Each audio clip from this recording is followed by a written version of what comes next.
get right into it since I know we have kind of a deadline. But both of you guys, U.S. Navy, correct?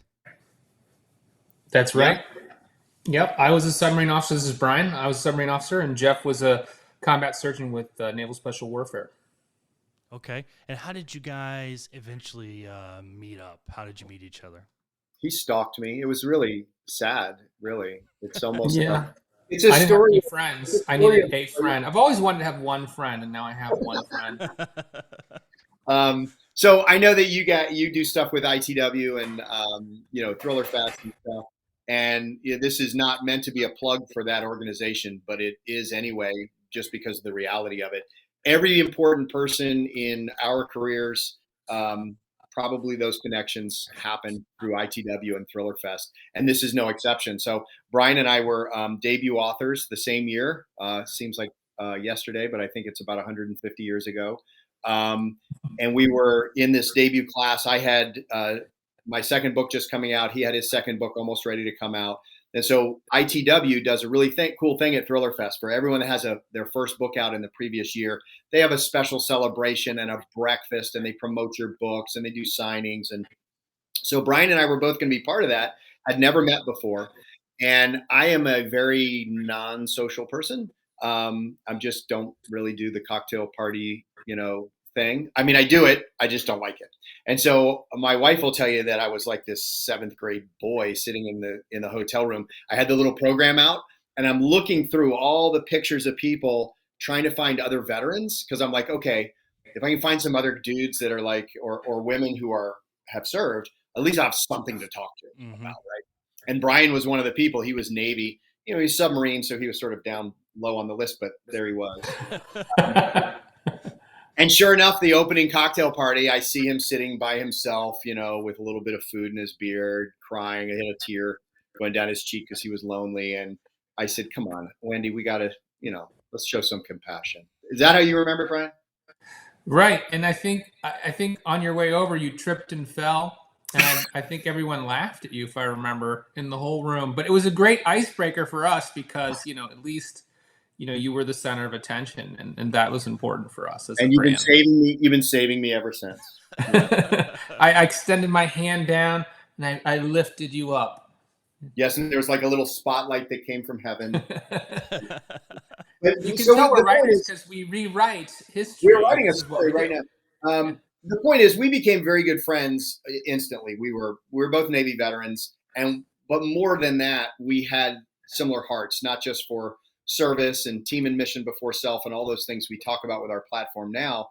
But we're very family oriented people. We're faith oriented people. Our daughters were the same age. It's like everything just sort of clicked. So Yeah. we really became very good friends before we started writing together. And I don't think we had any intention to write together until later, when Brian had some crazy idea that we write books together. And then I guess the rest is sort of history. But yeah, it really started out just social, and two writers, like ITW does, two writers connecting and lifting each other up. And it was a friendship meant to be, I think. That's awesome. I went to BoucherCon this year, and I'm going to go to Thriller Fest next year. That's my goal is to get out there and to meet some more people and see people Here's our in promise, person. Jeff. If you come to Thriller Fest next year, we will buy you 2 glasses of your favorite drink at the opening cocktail party. I'll take you Now, up on that.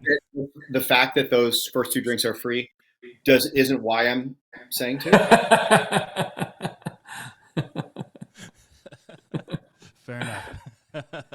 So you guys get together. The tier one books obviously are massive, but then you come up with this Shepherd series, which I absolutely love. I think it's a great kind of twist on the action fiction, spy thriller, military thriller, and you guys do it really, really well. The first time I read Dark Intercept, I was like, man, this is amazing. And then I actually bought a copy, and then I won a copy through the Best Thriller Books giveaway, and it's sitting right behind me on the shelf. But so I gave it to a friend and let him read it, and he gave it back, and he was like, "Oh, this is amazing." So I got another guy hooked on you guys through that. So thank you for the giveaway. That was awesome. But Thank you. We'll take the extra reader for sure. sure. How did the Shepherd series come about? What was the brainchild of that? I think that story started because in swapping stories, which is what military guys love to do, veterans love to do, is we swap stories. You sometimes hear this recurring theme about, uh, I don't know why, but I just had this feeling I should go right instead of left, or I needed to move, and lo and behold, right after we relocated, the building blew up or came under enemy gunfire, or this happened or that happened. And sometimes you start to ask, is there something else at work, behind the scenes? And that was sort of the germ of the idea is, if you're a person of faith, you believe that there is something at work behind the scenes. And so we started to say, well, okay, what about, you take this genre that is military fiction, like Tier 1, and can we incorporate this element of, spiritual activity, spiritual warfare, faith? Can we incorporate that into, and still have an exciting, plot-driven narrative? And I think the answer was yes. But it also gave us, and I'll kick it over to Jeff to answer or to address this part, but also gave us a great opportunity to dive into another component, which is just this idea of when you're in combat and you've seen loss and you've suffered loss and you've seen, terrible, horrible things happen, you start to question faith and you start to say, how could a loving, caring God let these sort of things happen in the world? Yeah, I think that's exactly right. And it's I love Brian's answer about how it all started, because that's how all of our books start. Like, what if? Like, we're like more like two 10-year-olds in the backyard, is how our writing style works. And this one sort of came that way too. What if we could combine these sort of faith-based supernatural elements? Is there a role for that kind of thing in fiction? Is there a role for that kind of thing in Christian fiction, for example? And so, to be honest, this was something that was in a drawer. And we'll tell you that story later or another time about how everything just sort of in the universe lined up to make this happen, because we just had that in a drawer, and the universe decided it needed to be written. But what Brian is talking about is this faith-based element. I lead a men's military ministry for a very large church in Tampa as my collateral duty. And one of the things that I struggled with, and almost everyone in this group struggles with, is this idea of crisis in faith. Not a crisis of faith, but in faith. Like, I still believe there's a God, but I see these horrible things, or I've been asked to do these terrible things. And it's hard for me to rectify that with this vision of, the Jesus with the flowing hair petting the lamb guy, right? In the oil painting. Mm-hmm. Like, it's different. And so I think it's very, very common to have this crisis in faith. And so in this book, we had two things we wanted to do in the series. One was make an exciting, action-packed thriller like we like to write, but with these Bible-based supernatural spiritual warfare elements. And then the second mission for us was to address that issue. And so in our main character of Jedediah Johnson, we developed a very broken character. He's very different from Dempsey. He's very different from Chunk and these other characters that we're known for, in that those guys are all at the top of their game. They're the badass operator kicking in the door, nobody better. When you meet Jed at the beginning of the first book, he's broken. He's broken physically. He's broken emotionally. He has no sense of purpose. And spiritually, he's broken. He spent a decade and a half running away from his faith because of something that happened that he couldn't understand, seeing pure evil like we do in war. So we really wanted to fold that element into the book as well and pull it through the entire series through the eyes of multiple characters. So that was a very long answer for where this came from, but all of those things sort of work together to guide what we wanted to do in the Shepherds. Yeah, I really felt like when you first introduced Jedediah that he was questioning everything. And I thought it was just really cool the way you guys kind of navigated it. And it was more so, to me, it was a military book. It was a very military book that still had that other conscious part to it that we don't get when you read those third person character style books. Almost in a way where you get to know what they're thinking. They're questioning how they feel about the scenario. And I thought it was cool. As a guy who was raised in a Methodist church, Me too. I really thought that was cool. And I was like, Man, my biggest question I think was, did you guys ever worry that maybe you would alienate part of the reader base, or that you would kind of force a little too much religion on anybody? Did you ever toe that line and kind of wonder if it was going to work, or if you're going to be, pushing it? Um, I don't, not directly. I mean, you wonder how it's going to be received, right? But Right. we're pretty eclectic. I mean, we're known for Tier One. We're known for Sons of Valor. We have some techno thrillers coming up. We have some very speculative thrillers coming up that we'll be announcing in the next over the next year, including some media projects. So we're very eclectic in what we write. And so I think for us, this series wasn't it wasn't really a change of course. It wasn't really a departure from what we do. It was adding another layer. And I think my feeling is you tell a great story that you feel moved to tell, and some of your readers are going to love it, and some of your readers aren't, and that's okay. Like there are some readers that probably read this series that don't read the Tier One series, and vice versa.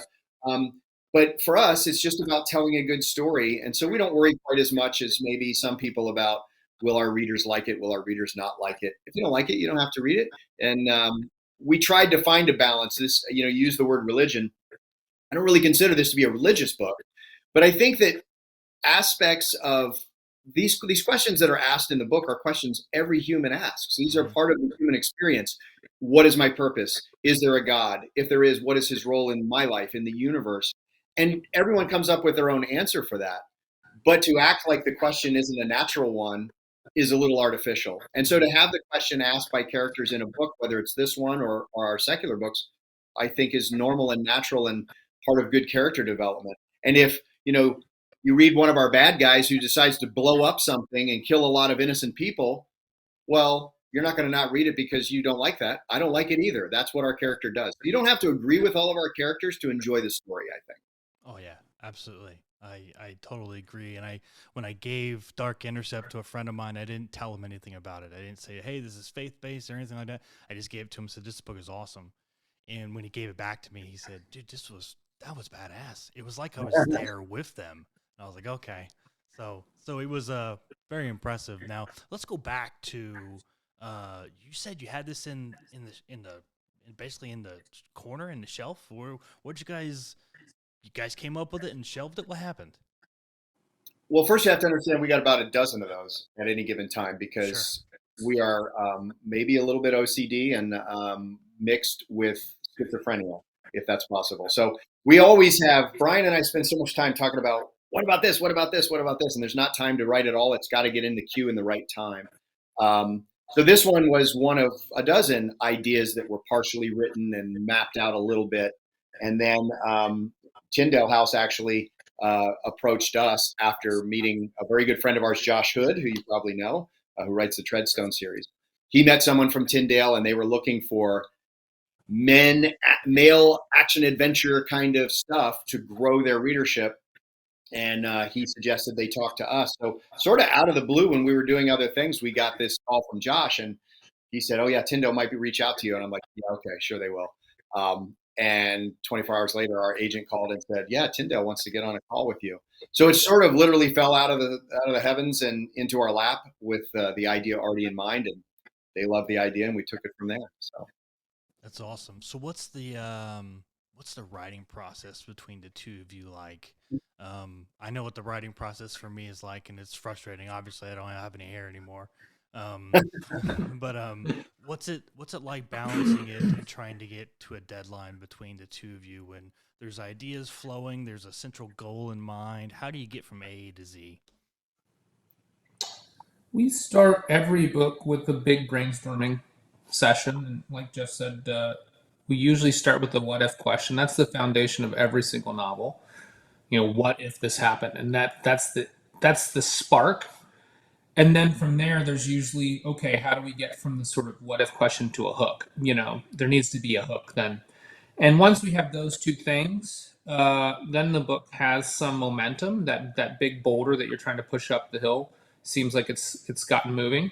And we write, as you know, multi-character third person, which is great because it affords us the ability to write simultaneously. So, we typically will map out the book using the 3-act structure. It's a great format for storytelling. Everybody's familiar with it. we've all been conditioned to like the 3-act structure from plays, and even Star Wars is, film today is written in 3-act structure. So we map out Act 1. We're dividing up the characters, the chapters by character point of view. And the other cool thing is we just make sure that each of us get a chance to write every character. So, over the course of the book, it's not like, I'm writing Jed only and Jeff's only writing Sarah Beth or whatever. We take turns and we rotate through them because it gives us both a chance to be in the headspace of the characters. And that does a couple of things. Number one, it keeps it more interesting for us as writers. And number two, and this is something I would say we're quite proud of, when you pick up an Andrews and Wilson book, it has a particular voice.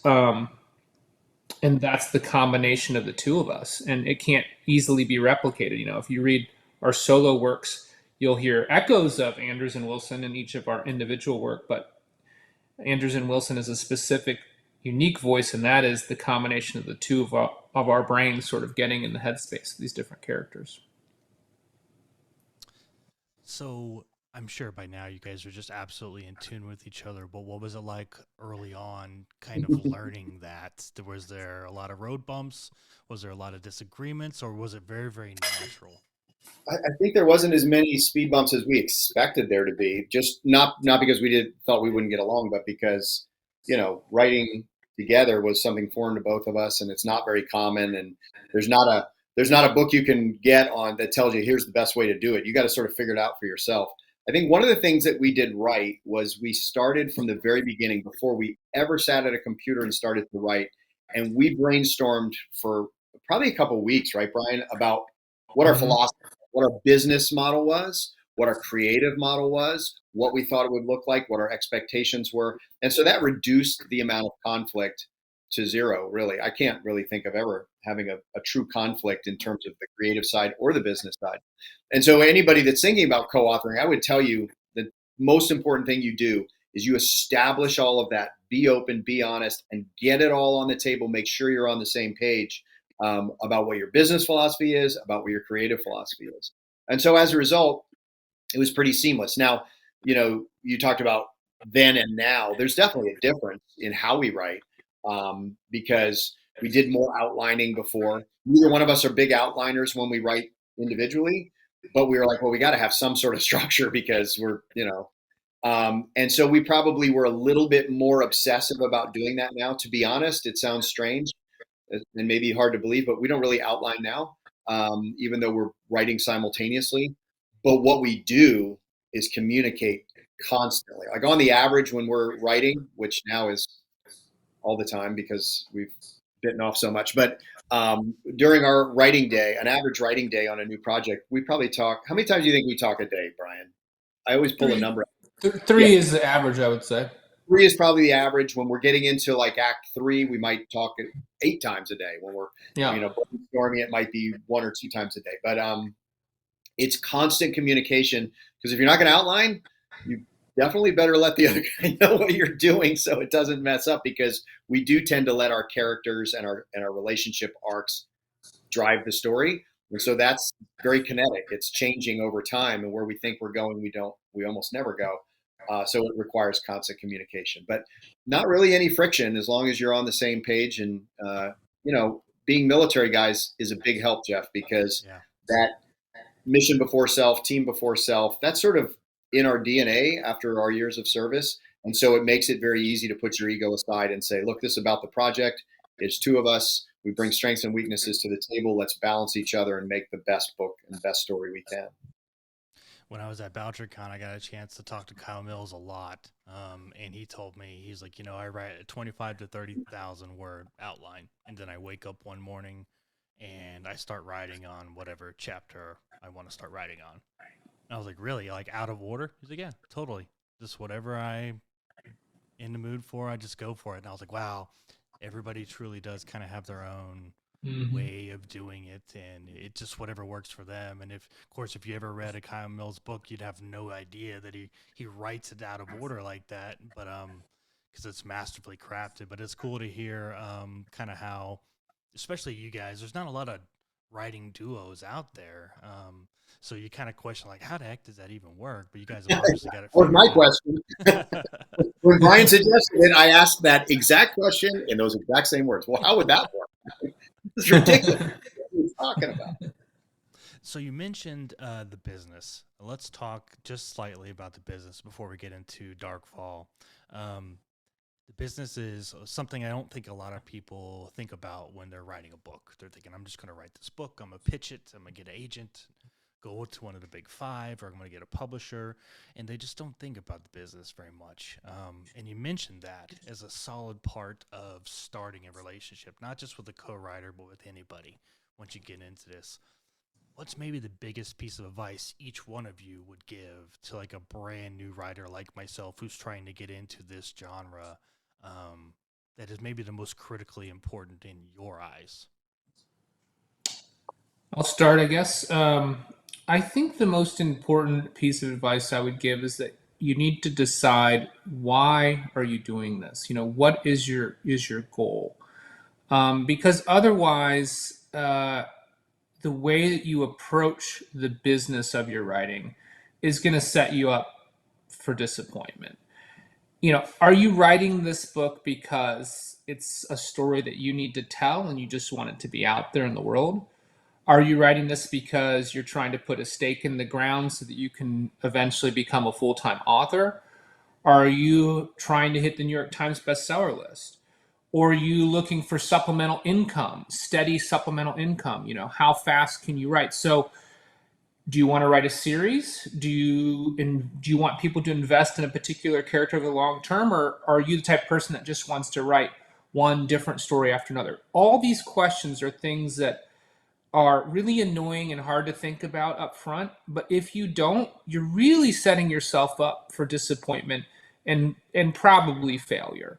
Because what you have to realize is that the people that you're competing against in this business are super motivated. They know their craft, they're networking, they're hustling, they're out there trying to be that top, 1%. You're competing against people who are highly motivated and really good at their job. And you're trying to break into this market that's already established, right? It'd be like saying, I want to start a cereal company and take on, General Mills. Okay, well, good luck. You've got a big hill to climb. How are you different? How are you going to do this? So I think you need to have a real game plan for what type of author and storyteller you want to be. And that will allow you to find the right agent and the right path to hopefully achieve your goals. Yeah, I think it's hard to even add anything to that, because asking yourself those questions up front is the key to the whole thing. I will say that what Brian is not implying is that you try to use the tea leaves to read the business market and say, oh, what do people want me to write? That's a mistake, just because the production time for a book, by the time, if you guess right, it's not even true anymore by the time you get that book in print. So, and more importantly, you're going to write best as a creative artist about things you're passionate about. So tell the story you want to tell, but you do have to ask yourself those business questions. And I think that having it, in front of you, writing it down, what my goals are, where do I want to be, helps, because there isn't one right answer. Brian wasn't implying that the right answer is Big Five, but settle for these other things. For depending on your goal, the right answer might be indie, and that's growing rapidly year after year. Or maybe it's a more mid-list publisher where you'll have more creative control and production control. Maybe it's Big Five because of the read. Maybe it's a combination of all those. One of the things Brian and I talked about early in our career as a writing team was that we think that the market is so kinetic and it's so changing, so ever changing, that to just decide on one model is probably a mistake. And so early on, we said we want to have a blended model. We want to have our stories in. We've done a little bit of indie stuff, as not a lot, but a little bit. We've done some genre publishers. We've done Big Five with Penguin, and we're at Blackstone now, who we love, and we love them because they are a multimedia storyteller and have given us the opportunity to spread our stories into other forms of media. And so early on, our model was Here's how we want to diversify our storytelling. But that isn't going to work for everybody because not everybody has the bandwidth for that, or not everybody has the interest in that. Like, there are people that sell an option on a book, for example, to film, and they tell them up front, I don't want anything to do with it. It's not my strength. Do what you want, and I'll go write another book. And others were like, I want to be, involved in the writing and the creative. So you just got to be very introspective, like Brian is saying, and ask yourself what your goals are, but also, and this is what I'm adding, what are my strengths and weaknesses? You better know that. If you want to do independent publishing and you're a terrible editor and you don't know how to design cover art, and you don't know anything about marketing, you're going to be in big trouble, right? So, but if that's your strength, then maybe indie publishing is where you want to be. Working on a podcast often means late nights editing, preparing for guests, and constant marketing. I need something reliable, great tasting, and of course, veteran owned to keep me fueled and at my best. And Red, White, and Badass Brew Coffee keeps me rolling. It doesn't matter if it's a long night of writing, preparing for the next podcast episode, or just that first hot cup in the morning. These guys have my back. Check them out today at redwhiteandbadassbrew.com and find out why their brews are as bold as the American spirit. I think asking those questions up front as you're writing are very important. I think those are great answers, and I didn't know now what I knew a couple years ago about publishing and how intense it can be. And you really got to kind of know your stuff and know what to look for and ask the right questions because, it's a lot like the record business. Publishers and record companies are about making records and selling books. And you really got to know, what you're doing and how to talk and kind of, when I wrote my book, my leadership book, I never really talked to a publisher before. So it was kind of getting to know them a little bit and asking some questions and kind of finding out, was it a good fit or not? And just making sure that if I handed something over to them that I was confident in it, and confident in our relationship because, like you mentioned, you guys love Blackstone because it works so well with you guys. But, if you get a publisher that maybe doesn't fit, you're going to have a rough time. And I think that relationship is very, very important. And a lot of people, I think, I'm going to go out there and get an agent and then they're going to make me a big deal. And I definitely think you got to focus on the relationship part of it too. And you got to really have that connection. Cause if not, you're just, what are your goals compared to theirs? How does that work? And, you guys probably know way better than I do, but I think that that's probably really, really important because if you guys want to do something and your agent doesn't know that, then where does it go? Right. I think publishing it's one of those businesses that's, there's this fairy tale sort of, mythology that people love. It gets percolated through USA Today articles or blog posts and things. You see stories about guys like Hugh Howey who, he was working on wool and he's publishing, chapters as he goes. And he ends up selling, 5 million copies. Or Andy Weir, he's writing The Martian. It's on a tech blog and, NASA guys are helping him. And he puts it out there and, oh, wow, he sells 1 million copies. It gets made into a movie with Matt Damon. And everybody wants to replicate that lightning strike type of success. But the truth of the matter is that most of the authors, you're hearing about the exceptions. You're hearing about that lottery ticket win. And that sure would be nice to win the lottery. But you can't, there's no one in America that makes a living off of buying lottery tickets. It just doesn't work that way. You have to treat it like a job. So, Jeff and I like to say, we want to work really hard we've worked very hard for every single success. And it has been a slog and it has been a fight and it has been us steadily making incremental improvements to not only our craft, but also our business and our marketing and our networking. And like you said, Jeff, it is a relationship-driven business. So it's something that if you're going to try to compete in this arena, you want to make allies and you want to build your network, but also just appreciate the fact that you're not going to be Brad Thor tomorrow.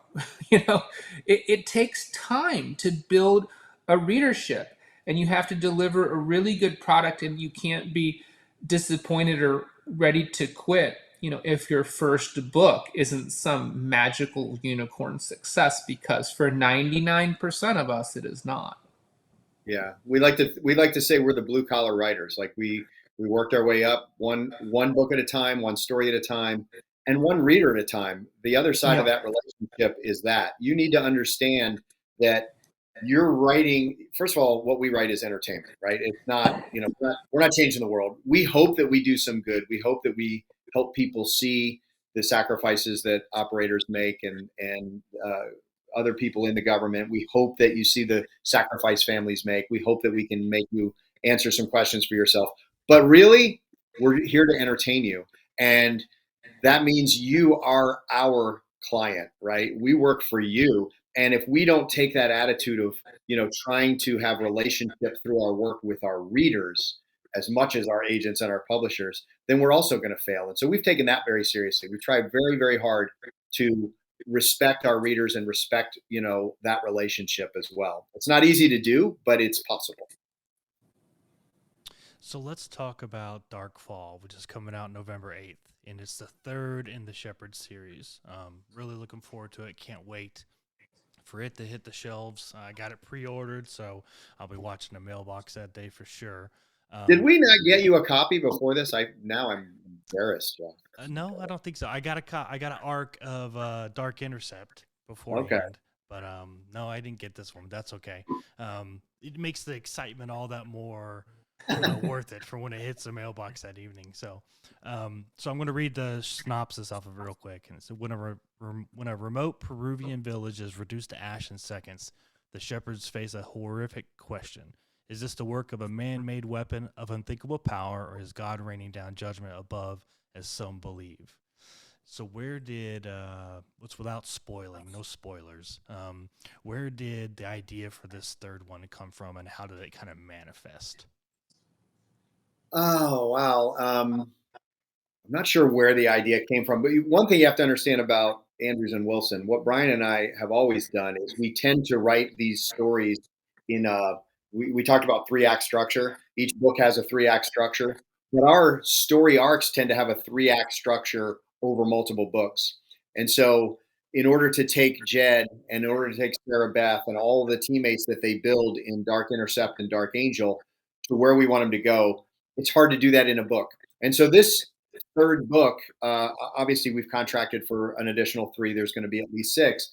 But so when I say trilogy, I don't mean it's the end of the story, but we tend to write these books in a trilogy format. And so the idea here is that we needed a challenge. We needed to bring these dark forces. And again, it's hard to say too much without spoiling the other books for readers who haven't seen them yet. But we needed to be able to take our antagonist arc up to its climax in this third book for both Sarah Beth, for Jedediah, for some of our other antagonists, for some of our protagonists. And so this idea of the dark ones are trying to separate man from God, like that's their mission, right? They're going to do horrible things to make people have a crisis in faith. That's their mission. How could they do that? And so this idea of fire raining from heaven and wiping out innocent people and that fire and brimstone thing, if people were to blame that on God, what relationship would they have with him? How would it affect them? And so I can't even remember which one of us thought of it. I think it was you, Brian, that came up with that original idea of, man, what if fire was raining down, but it was actually this secret weapon that they had stolen from China. So bringing that, geopolitical stuff that we try to do in all of our books into play in the backdrop of the supernatural, I think was sort of, it was your idea, right, Brian? Yeah, well, you and I we were brainstorming. We were trying to think of biblical stories that we could sort of the Sodom and Gomorrah idea. We were talking about how could we use that as a mystery. Like what would it if that happened today? How could it happen? And that's where we got in the idea. Well, if it was weaponized in a way that it happened, and I think then you said, well, maybe we could look at it almost like a spiritual false flag, and yeah. so it was sort of the combination of, okay, I had a germinative idea, and then you added to it, and then we put those ideas together, and it became like the hook of that story. And Dark Fall, you haven't read it yet, Jeff, but we're excited for you to read it because this is sort of like our Return of the Jedi. You know, it is a big book, and I don't think this is our first Publisher Weekly star review we've had on a novel. They gave it to this book. Wow. And that's pretty cool because it's the third book in the series, so that's kind of unusual.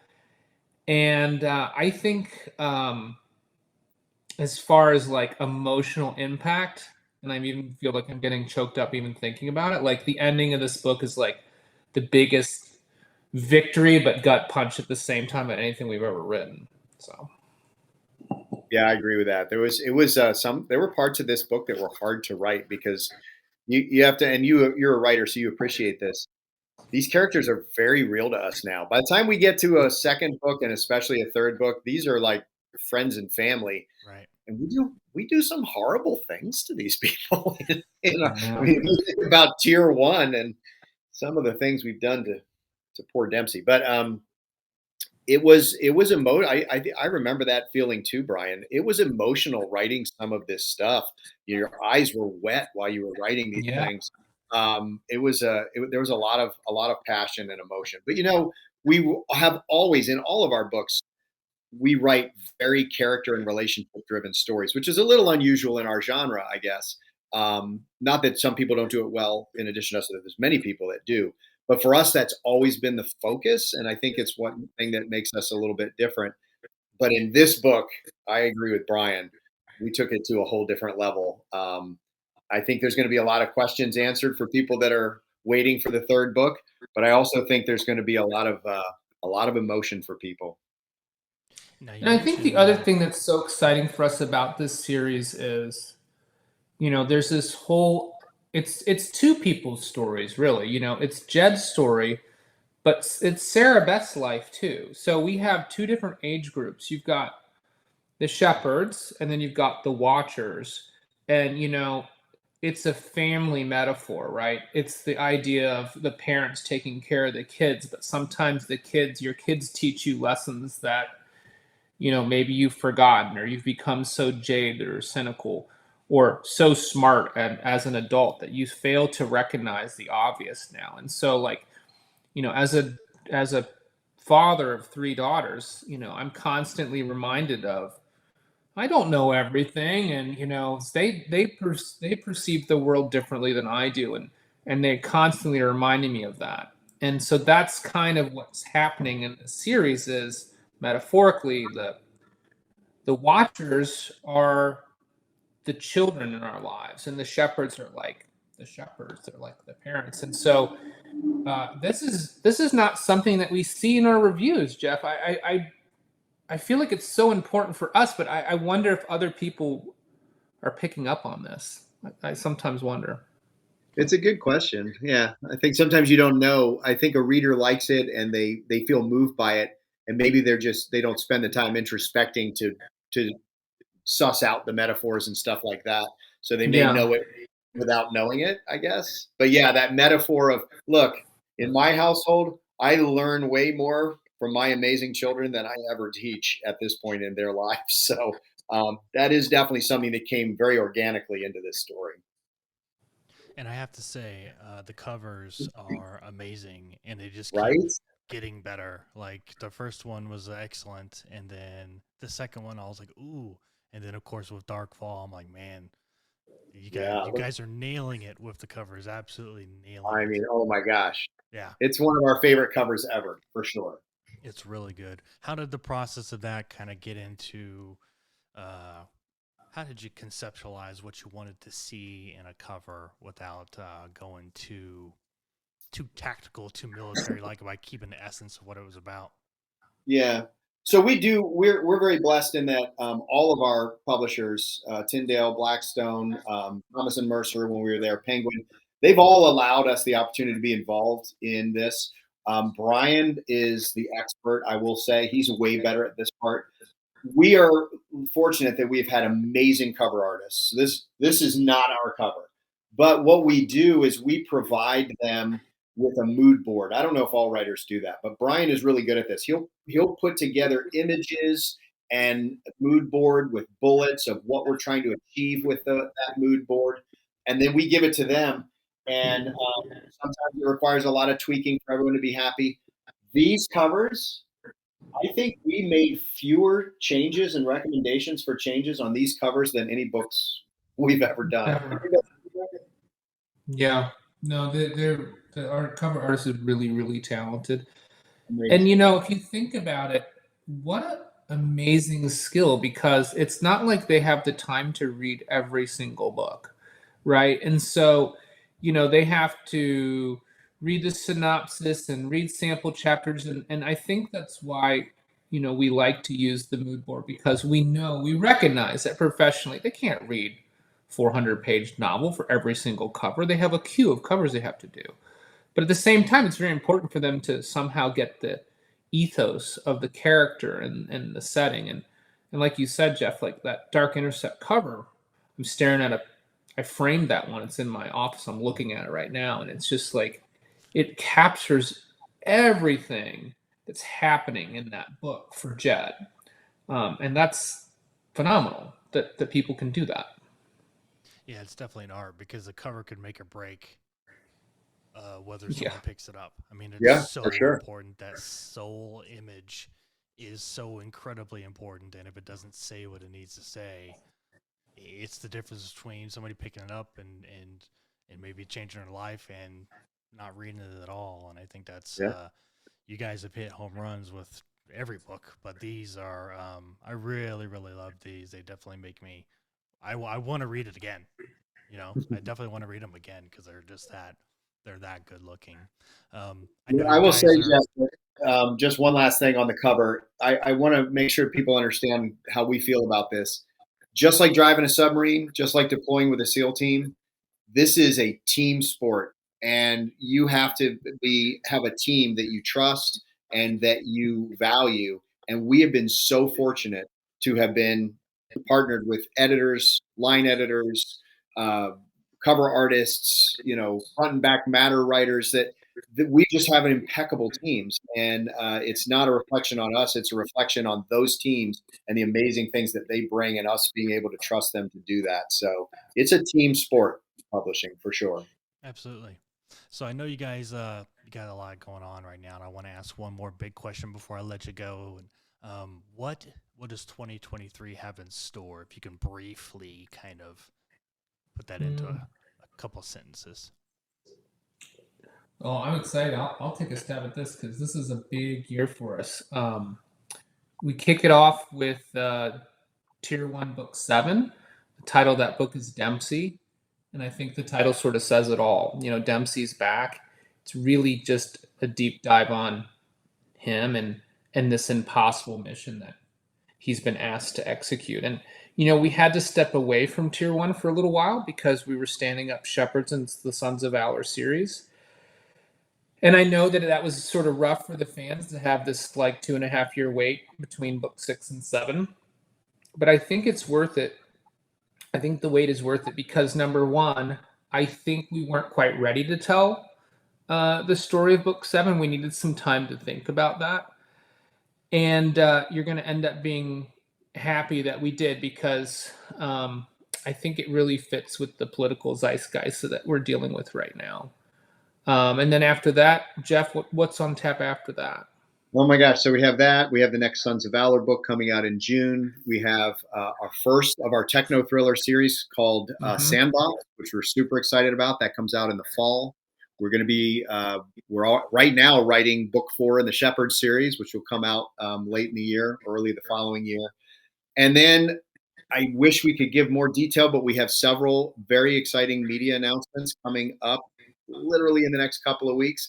One in particular will be out in the next couple of weeks. So we have been blessed to have done some media deals lately, both feature film and television. And those announcements will be forthcoming. So we're going to be very busy with that as well. So it's been a great couple of years, and 23 is going to be a whole new thing, for us.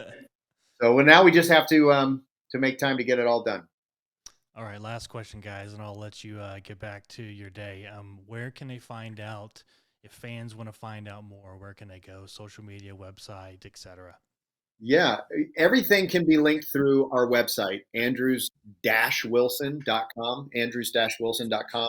And on that site, you can sign up for a newsletter. I will tell people we don't spam you. We don't do any of that. You get a few newsletters a year, and all it is real announcements about things we have going on or some other book that we're passionate about reading. And the links to our social media, both Instagram, Facebook, Twitter, all of that is on the website. So the one-stop shop would be to just go to the website, sign up for the newsletter, and you can link to our social media there. Awesome. Gentlemen, thank you so much for your time. I will see you at Thriller Fest. I wish you Looking forward to continued it. success. I can't wait to get Darkfall in my hands here in another couple weeks. And again, congratulations on all the success. And I wish you luck in your next meeting. Thank you very much. Thanks so much. All right, guys, take care.